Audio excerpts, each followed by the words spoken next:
Dreamscape presents This Side of Paradise by F. Scott Fitzgerald, narrated by Romy Nordlinger.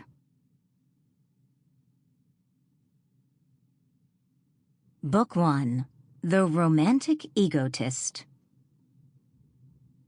Chapter 1, Amory, son of Beatrice.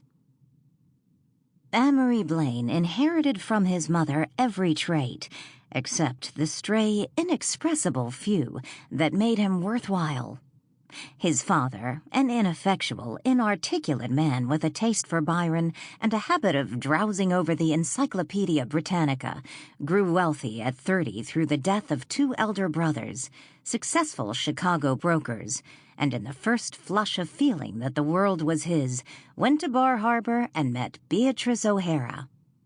In consequence, Stephen Blaine handed down to posterity his height of just under 6 feet and his tendency to waver at crucial moments, these two abstractions appearing in his son Amory. For many years he hovered in the background of his family's life, an unassertive figure with a face half obliterated by lifeless silky hair, continually occupied in taking care of his wife, continually harassed by the idea that he didn't and couldn't understand her. But Beatrice Blaine, there was a woman. Early pictures taken on her father's estate at Lake Geneva, Wisconsin, or in Rome at the Sacred Heart Convent, an educational extravagance that in her youth was only for the daughters of the exceptionally wealthy, showed the exquisite delicacy of her features, the consummate art and simplicity of her clothes. A brilliant education she had, her youth passed in Renaissance glory.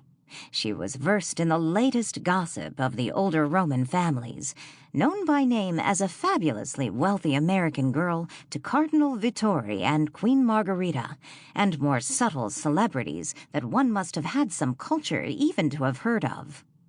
She learned in England to prefer whiskey and soda to wine, and her small talk was broadened in 2 senses during a winter in Vienna.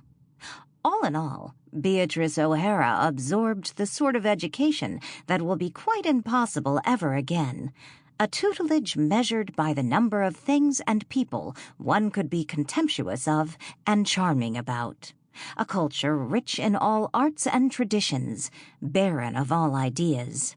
In the last of those days when the great gardener clipped the inferior roses to produce one perfect bud. In her less important moments, she returned to America, met Stephen Blaine, and... Sample complete. Ready to continue?